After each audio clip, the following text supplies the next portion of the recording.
Climate change एक ऐसा मुद्दा है जो आज हर देश को, हर समुदाय को, हर व्यक्ति के जीवन को प्रभावित कर रहा है। बिल्कुल, चाहे वो बढ़ता हुआ तापमान हो, बदलते हुए मौसम का चक्र या फिर नेचुरल डिजास्टर्स की बढ़ती हुई संख्या, आज क्लाइमेट चेंज हमारे चारों ओर एक गंभीर समस्या के रूप में खड़ा है। बिल्कुल, क्लाइमेट चेंज जो है ये पर्यावरण का मुद्दा नहीं है, बल्कि हमारे अस्तित्व से जुड़ा हुआ एक सवाल है। और अगर हमने वक्त रहकर इस पर सही कदम नहीं उठाए तो इसका जो परिणाम है वो हमारे लिए और हमारी आगे आने वाली पीढ़ियों के लिए भारी पड़ सकता है। इन्हीं बातों को ध्यान में रखते हुए अभी हाल ही में PHDCCI द्वारा एक इंटरनेशनल सेमिनार का आयोजन किया गया, जिसमें एक नए पर्सपेक्टिव के साथ आने वाले भविष्य को बेहतर दिशा देने के लिए चर्चा की गई।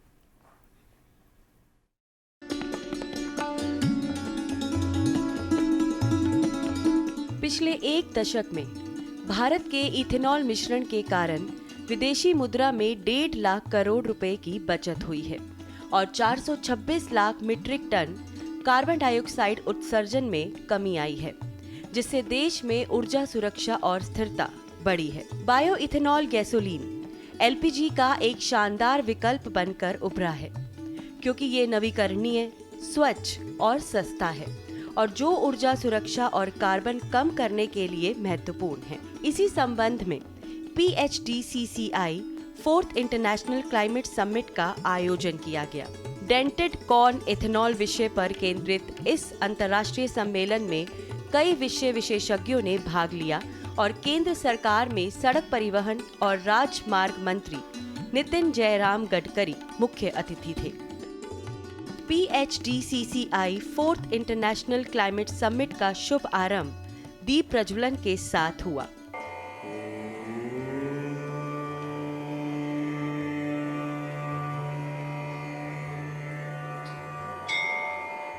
इस अवसर पर मुख्य अतिथि केंद्र सरकार में सड़क परिवहन और राजमार्ग मंत्री नितिन जयराम गडकरी ने कहा, इथेनॉल का भी पेट्रोल के अलावा डीजल में अलावा उपयोग कर सकते हैं। 100% इथेनॉल का फ्यूल करके उपयोग कर सकते हैं और जिसके कारण प्रदूषण भी कम होगा, एग्रीकल्चर इकोनॉमी मजबूत होगी और स्वाभाविक रूप से किसानों को मक्के का अच्छा भाव मिलेगा, उनका उत्पादन बढ़ेगा और देश का इंपोर्ट बचेगा और प्रदूषण से मुक्ति मिलेगी। ये जो diversification of agriculture towards energy and power sector है, ये महत्वपूर्ण बात है और मुझे खुशी है कि ब्रोकन राइस, कॉर्न इससे भी बन रहा है।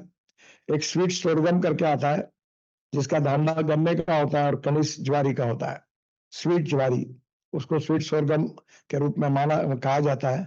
अब उससे भी 14% शुगर परसेंटेज है, उसमें संशोधन शुरू है और पर एकड़ अगर प्रोडक्टिविटी बढ़ेगी तो उसके कारण भी इथेनॉल तैयार होगा। इस अवसर पर मंचासीन अतिथियों ने भी अपने विचार व्यक्त किए। Personally, I am a great believer that hydrogen will be the major element of the solution of the future for humanity. The rainbow of hydrogen from black to gray to pink to blue to green and now white shows the amount of work going on globally. Meanwhile, for countries like India, which are trying to balance the aspiration of the young population with the challenge of cleaning the environment, we must fight aggressively to find solutions. It is heartening that our government has taken up the challenge, declared its intentions globally, and set up many agencies and programs to tackle this issue at multiple levels. Bioethanol, or you call it a dented corn ethanol, and this is a pathway which is very local centric to our country and going to be very effective in finding and providing the solution to every problem or decarbonization in the country. Bioethanol, what Alokji mentioned, that it provides energy security, food security. It will definitely change the socio-economic conditions of the farmers by getting the better price for their crops of dented corn. 4th International Climate Summit has been a game changer, which is going to contribute not only to decarbonization, but it will also help in increasing the incomes of the farmers, as India has huge plans to have around 5,000 biogas plants by 2030, जैव ईंधन की मांग 2023 से 2028 में 38 billion litre तक बढ़ने की उम्मीद है, जो पिछले 5 साल की तुलना में 30% ज्यादा है।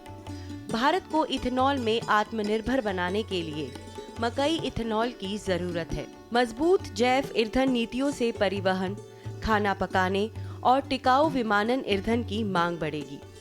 भारत में मौजूदा जैव ईंधन कार्यक्रमों को तेजी से आगे बढ़ाने में मदद करेगा, जिससे किसानों की आय बढ़ेगी, रोजगार के नए अवसर पैदा होंगे और भारतीय पारिस्थितिकी तंत्र का समग्र विकास होगा।